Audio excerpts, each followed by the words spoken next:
Lance coming to you with local Orlando news. Lance, give us the update.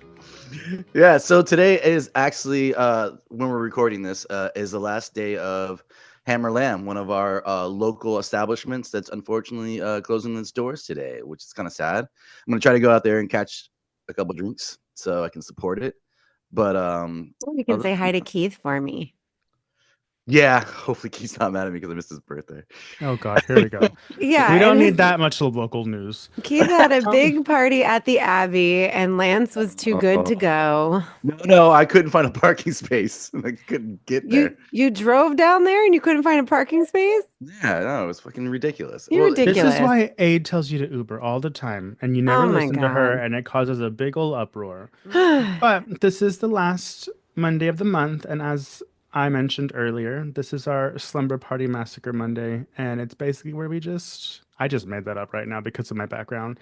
But basically, we're just chit-chatting. Sometimes we'll have a topic, sometimes we're just going to talk about horror shit. Mm-hmm. So, Well, speaking of new stuff, I think it would be remiss of us not to mention the new teaser trailer that they just put out for Return of the Living Dead with the new Tarman. So, wanted to get everybody's take on that. I'm glad you brought this up, Aid. So, this originally, I don't know if it's going to take place on Christmas. Because the only two teaser trailers that we have involve Christmas vibes. Oh God, I'm sorry, it's happening. I'm turning into a wildebeest. But the first one, I was like, oh, this is actually like I can get down with this. I love the aesthetic, and I'm saying this as someone who has seen Return of the Living Dead once and did not care for it. I'm not really big on like the comedy horrors of 80s, 90s, and today.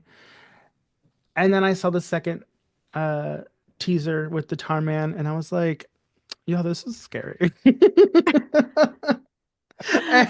And even Adam was like, these aren't supposed to be scary. And I was like, I know, but I want it scary.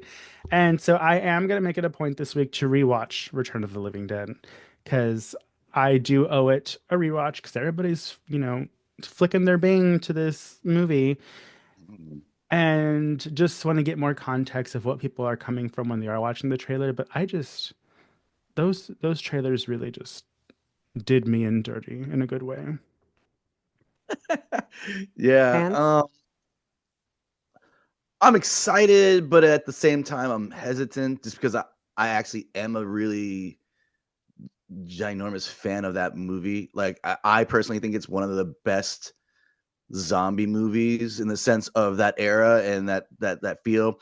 I think it's almost perfectly done in the sense that you get a storyline. I would say the thing, because you get the teenagers, you get the incidents, you get don't do that, it drives me nuts, you know what I mean, kind of deal. Like, I can't believe you're The doing typical tropes. yeah.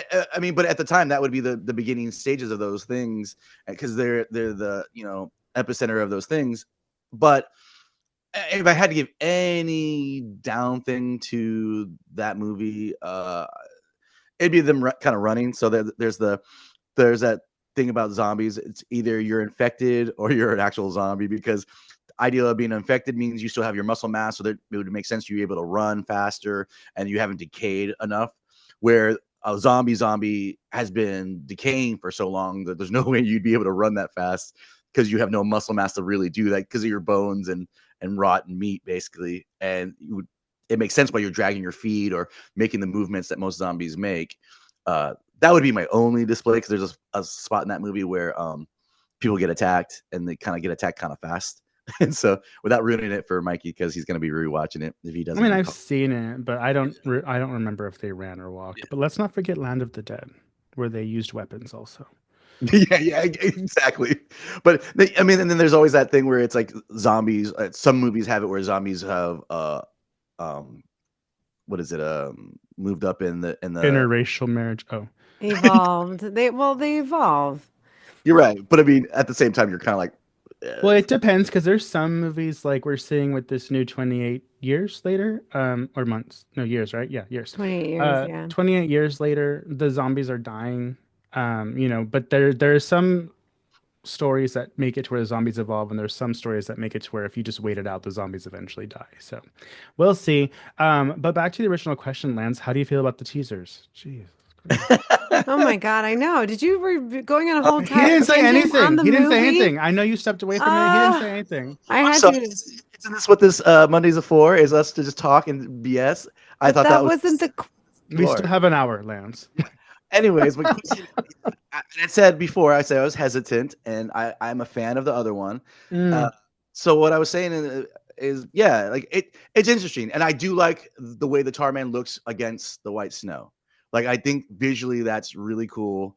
And then I think either I read it or maybe even Aid told me or something like that, but it was supposed to be a sequel to where Mhm. it's from the original one. So it's like later okay. on, like months later. They're So pulling a Halloween. yeah, basically. Ignore the Basically. sequels. Yeah. So like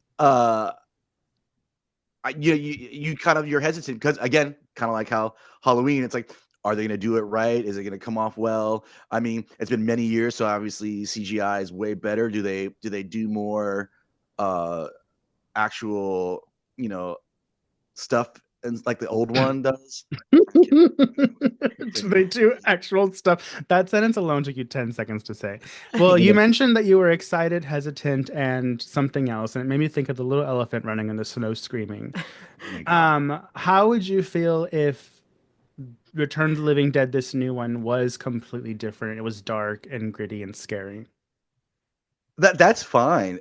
You know what I mean? I just want it to either relate to the story, you know what I mean? I mean, because obviously you think the reason the first one's kind of campy is because they have kids, you know what I mean? And it's that's kind of how those slashers kind of work, And at that time frame, you're thinking, okay, cool.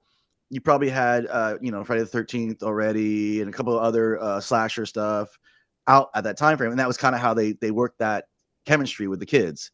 So yeah, it had to be slightly kind of campy, but the fact that when you get the Tarman with that one first scene, you're like, oh shit, this is when it all turns. And then like they realize, oh man, this is darker, and then the whole, like funeral parlor gets crazy with the dead animals and everything like that. And I thought it was really well how they did that. And then you have the cemetery, and then you're thinking, oh man, we're surrounded, we can't get out. It turned in a really good way. So if the new one can do that, where it's like leads from that, where it's like either A, we're all fucked, or another version of where some people didn't realize it was happening. But you're saying it's several months later. So obviously, I think most people know, okay, there's been an outbreak. So it just depends on how they do it. I'd be excited regardless. But Yeah. And Aid, are you hesitant and uh weary like a lion in the snow for the first Um, time? oh my God.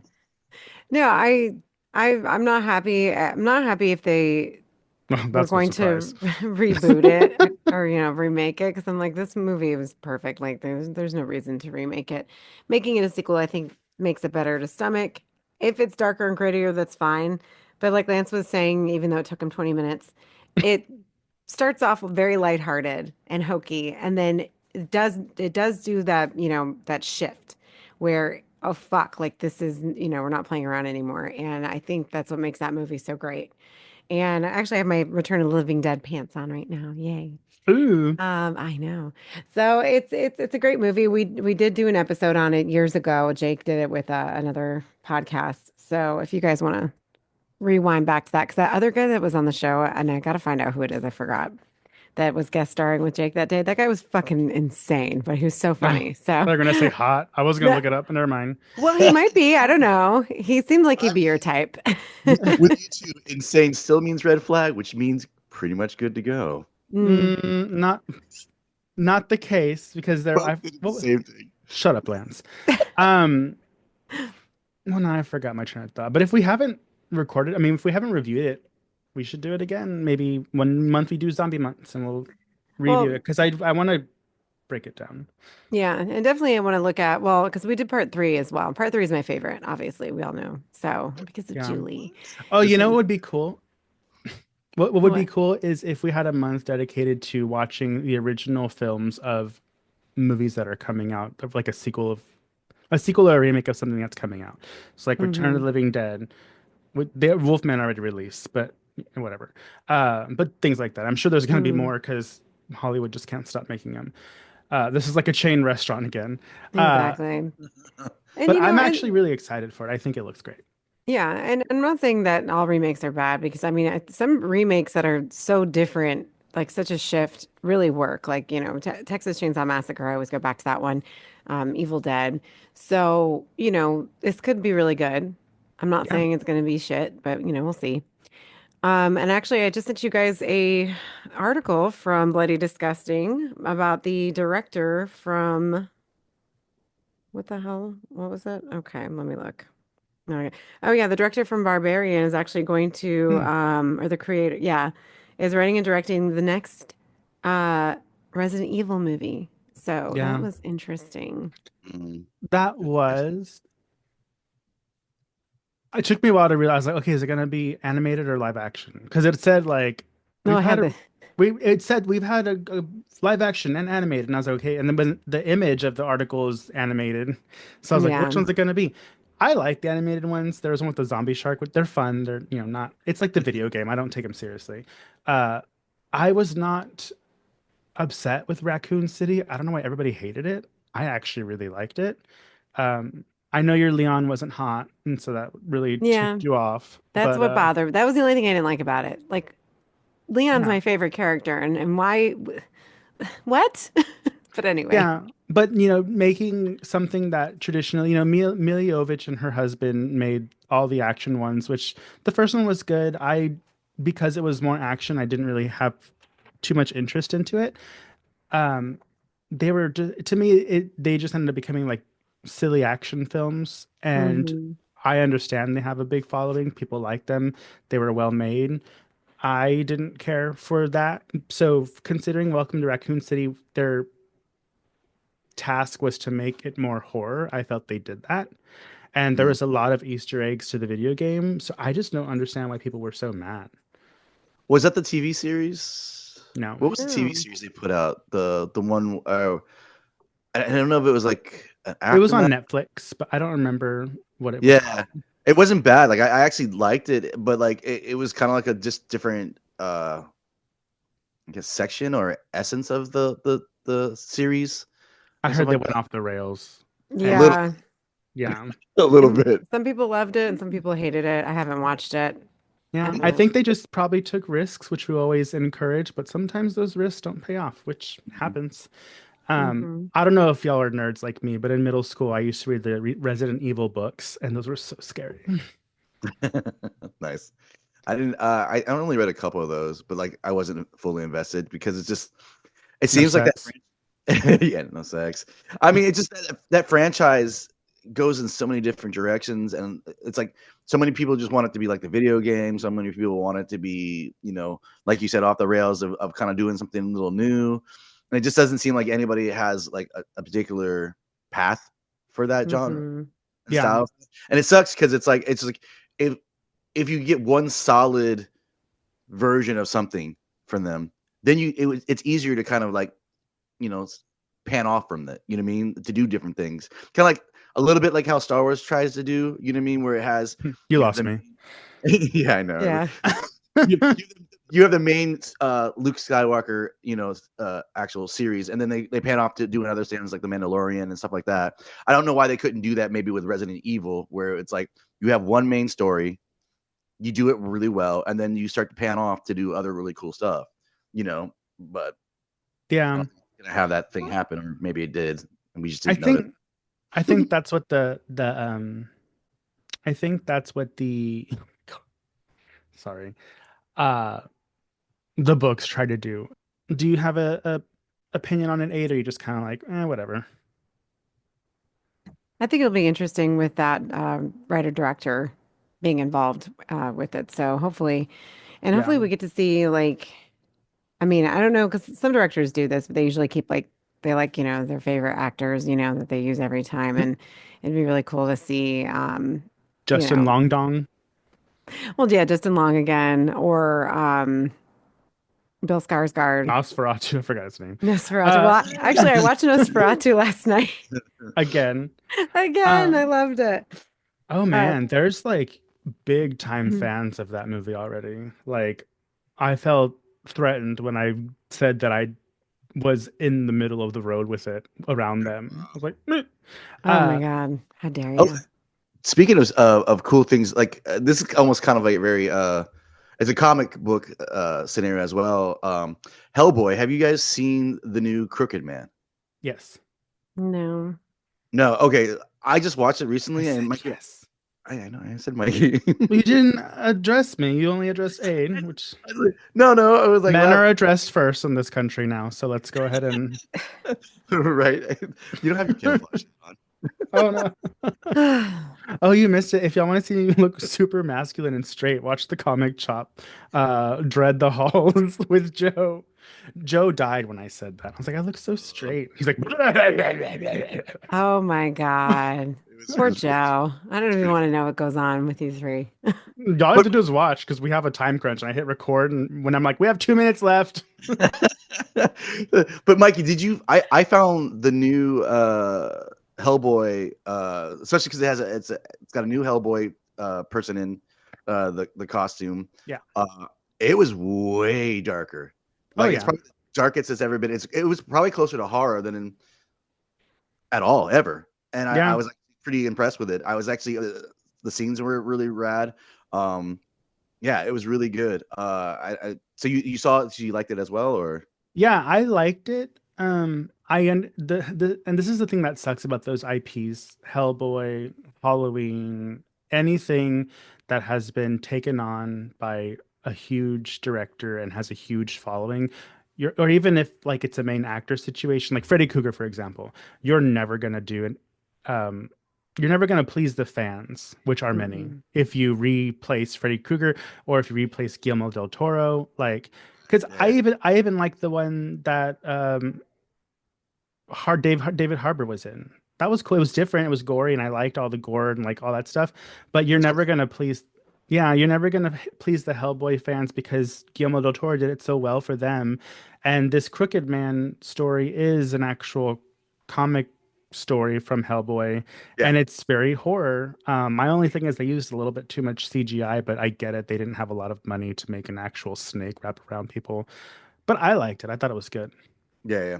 You could see exactly the money strengths of Yeah. certain things, and then what they were able to do and what they weren't able to do. I think the creator of Hellboy was actually involved with this one even more so than he was with the one with David. Oh, that's cool. Yeah, see Um, that's more important to me. Is like, is the original creator, director, writer, or not director, but the creator, writer, whatever, are they involved to keep it true to the story? yeah, Hmm. and I think it was especially because they were literally almost taking it from the comic, Hmm. the graphic novel, technically in this case, Yeah, for this one. But hey, you should watch it. I know you're not like really a comic book person, but in this case, it's it fun. it was way more horror esque. It was like weirdly putting a comic book person in a horror movie. I mean, that's what they. It's literally. It doesn't get this dark, but it's Hellboy stumbles upon the witch, uh, and but Yeah, yeah, I liked it. purposes. Like it Yeah. definitely really was. Yeah. Um, I was gonna talk about the Poohniverse. As you guys know, I haven't talked to y'all about it, but I saw Peter Pan's Neverland Nightmare, Mm. and Homeboy brought it. Like, so I really enjoyed it. It's dark, it's very violent. We've been desensitized because of Terrifier, but it doesn't reach that level. But you can tell, I'm going to use the term inspired. You can tell this director's probably inspired by Damian in terms of his violence. But it's so, and I didn't, which is weird because I'm totally gay, but I didn't put it together. But there's like a queer underlining to it, um, which I feel so stupid when my friend pointed it out afterwards, and I was like, oh yeah, there's signs that Peter Pan is essentially stealing little queer kids, and oh, Peter Pan's hot though. That's one red flag that, Oh yeah, yeah, I know. I noticed that too from the trailer. I was like, he could steal this ah. queer boy if you know what I mean. Um, Oh no, don't get me. oh no. Was Um, that thing, Mikey? You always like to talk about that. Is it a meme or it was like a thing where about horror and gay men in horror movies? Oh, it was a video. I think you sent it to me. I would never. Ah, Um, but no, it's really good. The acting is like has no business being that good from the main girl that's in it, and I really enjoyed it. I enjoyed it so much when I got home because I've only seen Winnie the Pooh, Blood and Honey, number one. When I got hmm. home, I was like, I think I'm going to be into this Poohniverse thing. So the only other one that's out is Blood and Honey Part 2. Have y'all seen that one? I haven't. I still haven't watched it yet. I'll probably end up watching it maybe later today because I keep wanting to have them all like, Yeah. ready to go. So maybe we could do an episode or something. Well, I'll do a quick little, we'll do an episode, but my quick little thing on it is I feel like they fucked up the first one on purpose because the first one was so bad. This second one is like miles better, and there's Really? no CGI blood. Like, and it's just and in my eyes I'm like, and I even read the reviews because some people it's still a B horror movie, so it's not going to be loved by everybody.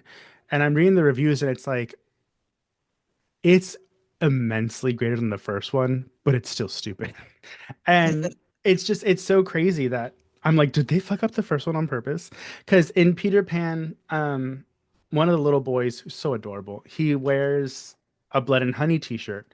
And I'm like, are you breaking the fourth wall? But then I'm like, no, because in Blood and Honey 2, Blood and Honey is actually the movie they made Right. about the event. Oh, okay. Yeah, it does that old switcheroo. So So would you say the movies are going chronologically?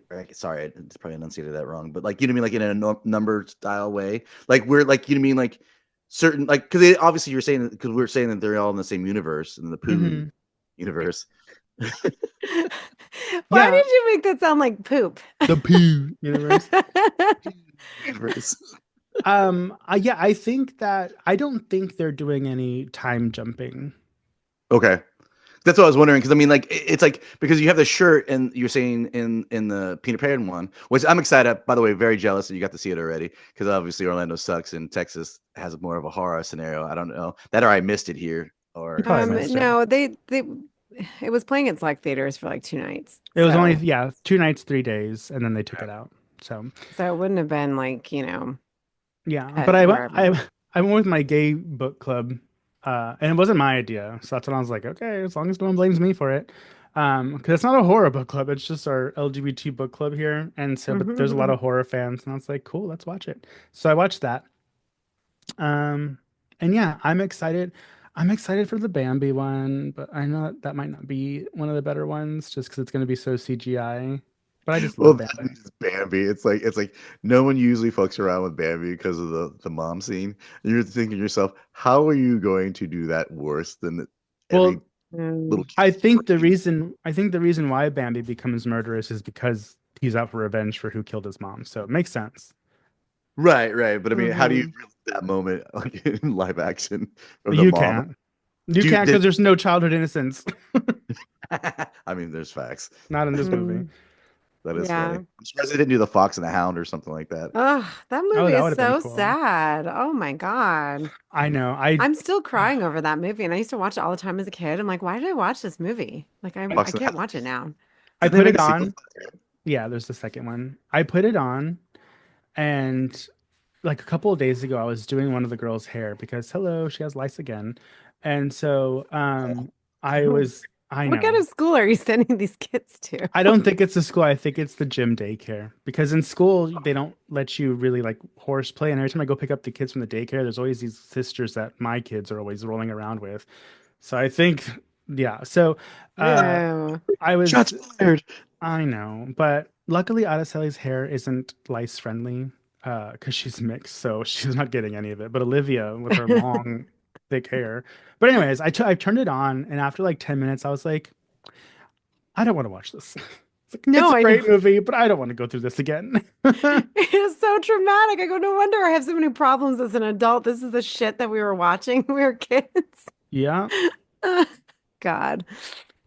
Just put on Um, Chucky and I'll feel better. But anyway, yeah, so I don't know. I think that it's going to be, I think I love this idea with using these characters and turning them upside down and making them horrific. And, you know, I loved part one. I don't know why you didn't like it. Like, The especially CGI. It was especially just the well, CGI. yeah. But the beginning, and when you find out what happens to Eeyore, I'm like, oh my God. Oh, I know. But yeah, so That was fucked up. Oh, I no. And he's my favorite one too. know. I was like, oh fuck, Mikey is not. And I remember thinking, I said out loud, I'm like, Mikey is not gonna like this. No. No, but they also look different in the second one, which is cool. They look more like he's an actual like toy Oh yeah, come to life. Winnie the Pooh looks like way sicker than he did in the first one. It's like, Yeah. And Tigger is yeah, like the jackal of 13 Ghost. Like they save him for yeah, that's I so love great. it. Oh, Uh, speaking of 13 Ghosts, Matthew Lillard just had a birthday. I think he's 55 now. Ooh, happy birthday, Matthew Lillard. I oh shit. know. I know you listen. Friend of the podcast, Yeah. Matthew Lillard. Better than one of us talking about someone else who's died in our legendary field of horror. Oh So To bring God. it back up. Ugh. I know. we're I horror. don't I think we gotta had any deaths do though this week, so I don't think we need to talk about it, do we? I don't no, think no. so. Let's do our spotlight maybe. Okay. 8. Oh my gosh, look at you rushing me along over here. Well, so this episode was like a random topics, and I really wanted to talk about Damian McCarthy, the writer director of Oddity and Caveat, because I just finished Caveat and I was like, oh my God, like I screamed multiple times. I mean, just he is by far, I think, one of my favorite new directors, like horror directors. And it's not because he's adorable, even though he's right behind me. And Hmm. he is super adorable. Wish he was behind me, if you know what I'm And saying. I didn't see that he was married, so No ring, no thing. and he's Irish. So, oh my God. Anyway, so but I'm just like, the fact that he's young, like he's our age. I mean, he's only in his 40s. He's young. I He's am not in my 40s. well, he's closer to Lance's age, I guess. I don't Ah, know. I'm sorry. He's scared still me. younger. He's younger than Lance. Oh, He's sorry, in Boo Boo. between. Grow He's your in beard back. between. Just for those comments, staying for another 2 weeks. Well, No. we're gonna put the poll. That's the poll next week. Should Oh Lance my keep his God. Lemmy? Yes. And if he decides not to do it, I'm gonna do it. Yeah, I I know. was like, who takes care of the poll? This guy. Oh Who my has God. access? Oh, by the way, new hashtag show poll Wednesday. Show poll I Wednesday. put that on my story last time because it's like our show's new poll, but I spell poll Pole. So, Show poll. But mhm. anyways, so yeah, so Damian McCarthy, I think, is definitely worth talking about because I really see a lot of great things coming from him. The fact that Oddity in and of itself was so fucking amazing, and then to look at his debut, his directorial debut film, which was just as scary, and I'm just like, oh my fucking God, especially the ending. And I'm so impressed with the fact that he can build this tension, that he builds this atmosphere. He can do this in such a low budget and just scare the shit out of you. So like if you want, something like a fresh take on some of the same tropes, especially with Caveat, because not Caveat, but Oddity has like a slasher trope, paranormal trope, all of that. But Caveat's a little bit different and it's fucked up. Like it's really fucked up. And I really love how, nothing is revealed right away. And he did the same thing with Caveat as he did with Oddity. Like we find out things later in flashbacks and that sort of thing. So both films are streaming on Shudder. If you still haven't watched them, I highly recommend watching them at night in the dark. Even though Lance watched Caveat this morning in the he, daytime. he can't see that well in the dark. God. Let's be fair, neither can I. Oh, So. he's coming at me today. All right, it's fine. It's cool. No, no, No. we're not coming for you. It's It's fine. fine. After this is done, I'll be off to Hammerlam getting drunk. No. The Well, bartender's gonna be like, "What's wrong?" It's like the Yes, podcast I'm in. once again for my age. Yeah. no, poor baby. But yeah, so I just wanted to go over a couple of little things, tidbits, and fun facts that I learned about Damien over the weekend, and I thought that everybody should know. But One of the reasons he was inspired to do horror movies is that his family used to own a video store back in the day. Oh, So he cool. grew up around that and he got inspired by reading, the backs of VHS covers and particularly horror movies and like coming up with his own scenarios. And that's where he was inspired to make his films. And both Oddity and Caveat are filmed in the same area and the same property. In fact, the room that they film Oddity in is where they built all the sets for Caveat. Oh wow, really? So, The yeah, big open room makes that big sense. room, yeah. So, and he even said that if he was in, if because he knew the people who owns the property. It's called something Manor. Is What it the an hell? Airbnb? No, it's called Bantry House. Oh, That's Bantry House. cool. So yeah, and he even said that if they wouldn't let him come back to film Oddity there, that he probably wouldn't have made the movie because that whole room where they've built the sets actually inspired Oddity. So I'm like, this is great, and they're in the same universe. So I read a bunch of different interviews and I watched him do interviews, and he just seems very like I think he's the one to watch because we have Ari Aster who is also young. Actually, I looked up Ari Aster. He's only 2 years older than me. And I'm like, I didn't think he was that young because he seems like he'd be an old ass man, but he's not. And Robert Eggers, who's probably a little bit older. And oh my God, speaking of Robert Eggers, he's got two brothers who did another movie that I think we need to Yeah. mention at some point. Um, I we'll realized talk that about, too when I was researching that movie. yeah, so we'll talk about that later because I'm really excited about that one. But so I just feel like those, they're more like not hoity-toity, but they're more elevated and they're very, hereditary, obviously, Midsummer. And then you've got Lighthouse and Witch and Nosferatu, which are all great movies. I'm not gonna, shit on them or anything.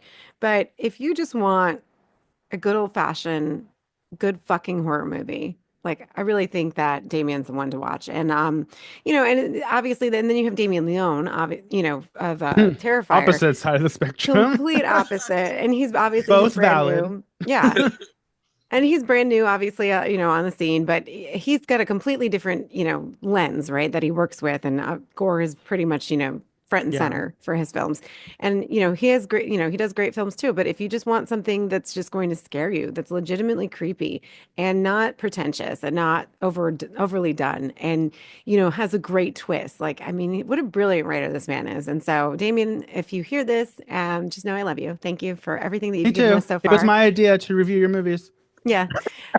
And I'm really excited. I actually have all the shorts, and so he has the two feature films, which are Caveat and Oddity. And Caveat came out in 2020, by the way, which I didn't realize it was that old. But I I always saw it though. yeah, I always pass it on Shudder, and I never watched it. And then I watched it because of Oddity, and I'm like, why the fuck have I slept on this for so long? But his short films include The Roommate, He Dies at the End, Hatch, Hungry Hickory, Never Open It, How Olin Lost His Eye, and Olin is actually featured in Oddity, and we talked about that before, and Hands. So if any of you want to check any of those out, I would highly recommend. I'm really excited to watch some of these. Maybe not the Olin one. And Yeah. then last little tidbit that I found out in my little rabbit hole of research today was that the guy who plays Olin, that really hot guy, Hmm. he's in Vikings. His eyeball is actually like he doesn't have an eyeball. Like Oh, that's he true. does have one. No, like it's like his eyeball is actually fake. so he Oh. really is a glass Yeah. eye, basically. Yeah, he has a glass eye.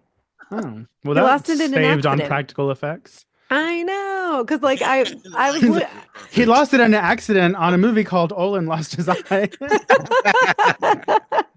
How fucked would that be? Would you imagine that? I wonder if his shorts are on a altar on Or you YouTube. on YouTube. yeah, I'll have to look it up. I mean, 'Cause, they really are really good at doing a lot of shorts and having a lot of good horror shorts on there. So if you guys are interested, and some of these things they might be on altar, and even in they're not, there's a lot of other good product and stuff that is on there. Yeah. mhm. Oh, I think both Damians are bringing us back to like the 70s, and one Damien has Grindhouse and the other Damien has like Hammer Hmm. vibes, and I'm here for it. Yeah, and I'm glad. And this is what we need. Because not that I don't like Robert Eggers, obviously. I loved Nosferatu. I mean, I watched it again last night. Like that's how much I love the movie. But um, sometimes you just need a good horror movie, and they're not very long either. Like, Yeah. I realized because like 2 fucking hours for a horror movie is kind of hard to get through sometimes. And Yeah. Damian Leone, you gotta, I you was fine know, with it, Damian Leone. But part two, I I couldn't. Three was fine. Go ahead. with Robert Eggers and Ari Aster, I like them, but sometimes I feel like there's a little bit of a pretentious feeling to those movies. Whereas these movies that Damien, what's his last name? McCarthy, Damian McCarthy, excuse Damian me. McCarthy, Um, Adrian McCarthy. oh goodness. The Mikey I'm McCarthy kidding. sounds better, but there's I'm sure his partner's so thrilled with you too right now. It's like, it's fine. But there's no pretentious feeling. There's no like, I don't get it. It's just they're just good, atmospheric, detailed. This person took the time and the effort to make these movies, and you know, like it's Mhm. serious. We don't have a lot of horror movies that are just serious, and that's kind of what they are. Yeah. And so yeah, he's the one to watch. I can't wait to see what else he comes up with. And I mean, with the success of Oddity, I wouldn't be surprised. Like a lot of the interviews that I read, a lot of people were saying like what can he create with an even bigger budget and, more, freedom to do what he wants. So I'm really excited to see what comes next. So we'll be on the lookout for him. So that was our director spotlight for January. Yay. Yay. oh shit. But yeah, no, I like this. I like this idea of just kind of rambling because there's so much going on in horror that it's like I feel like we just don't get a lot of time to talk about. So if you guys hear any good horror news, Patreon members or listeners, go ahead and hit us up on Instagram. Drop a note in the comments. Let us know anything you want us to talk about or discuss in one of these episodes because we'd be happy to look it up, especially if it's something we've missed. I try to stay on top of things. Especially because, I follow Bloody Disgusting and I'm constantly watching horror documentaries. And the new Horror's Greatest just came out, the new episode on horror-themed scores. So I'll be watching that today as well. I can't wait to mention it on our next episode. So, and but yeah, if you do like Robert Eggers, he does have 2 brothers. I think they're all brothers, right? They're all brothers, Mikey? I think so. So they directed The Front Room, starring Brandy, which we will be talking about in our Patreon episode. And that was a nice surprise. I fucking loved it. I loved it. So, but yeah, so go ahead and if you want to hear our thoughts on The Front Room, I would definitely sign up, patreon.com/Slashers Podcast. So Little as $1. Oh yeah, just $1, and you can hear it. Buck. Anyway. So with that, that's a wrap on this week's episode. So if you want to see our faces while we ramble and figure out what Lance's word of the week is, check out our video cast over at youtube.com/Slashers Podcast. Plus, don't miss our bi-monthly deep dives into all things horror nerdy on the Comic Chop, only on YouTube. A hot collab with Slashers Podcast and Much Ado About Nerding with Joe, who for some reason likes Lance's face. I don't know. Anyway. He likes to love me. Everybody loves to love me. Except you two, obviously, it seems. I know. I'm still indifferent. I don't know how I feel yet. I've never seen Lance's face, and to see his chin, I'm just so thrown off by this. I can't do it. Yeah, anyway. Put it away, whore. I know. Leave something to the imagination. No. I don't have like one of those little weird butt chins. I Oh guess. no, you look like what's his name from Horton Hears a Who. Oh, the Lorax. Yeah, there you go, the Lorax. That's what he it speaks for the is. trees. God. Oh, we love you, Lance. Thank you for letting us pick on you this week. Anyway, so exclusive. He's gonna stop calling me for a few days. Like, I'm in timeout. It's like Mikey is blocked. Yeah. I'm like, I'll talk to you when I talk to you. Oh. So if you want any exclusive content or just can't get enough of us and you want to see Lance's Lemmy, join us on Patreon for monthly exclusive reviews, bonus episodes, and some killer new perks. Once again, on patreon.com/slasherspod and become part of the band. So our street team, if you want to rock some Slashers swag, our merch is available on Redbubble, where you support loud and proud at slasherspod.redbubble.com. In fact, Miss Lowe just got her shirt, so we'll have to get her to post a an Instagram story so we can tag ourselves. Yeah. So join the conversation. We're hanging on Instagram at Slashers Pod for everything podcast related, and at Mutant Goons from Beyond for all things weird and wonderful. If you want to yell at us directly, you can find us on social media at myself, pathologically ADE, Mikey at Horror and a Half Shell, and Lance at Zombie VS Hate. And if you can't figure out the devil box known as Instagram, then find us on Facebook. Come chill in the Mutant Goons from Beyond group for all the chaos. So shout out to our B-Movie TV family. Catch Doug on Friday Night Action and Yahira on Saturday Night Terrors only on Roku. A big thanks to our amazing Patreon patrons, Josh Gunn, Dinosaurs Will Always Be Awesome, my mom Lorene, Kevin, Vlad, Leslie, and Cam. If you want to join them, head over to patreon.com/slasherspod and become part of the horror family. As always, thanks for listening, and remember to stay spooky. Goodbye and good die. Good Die. You're recording, not me. Oh, okay. Yeah, let me hit stop. Thank you.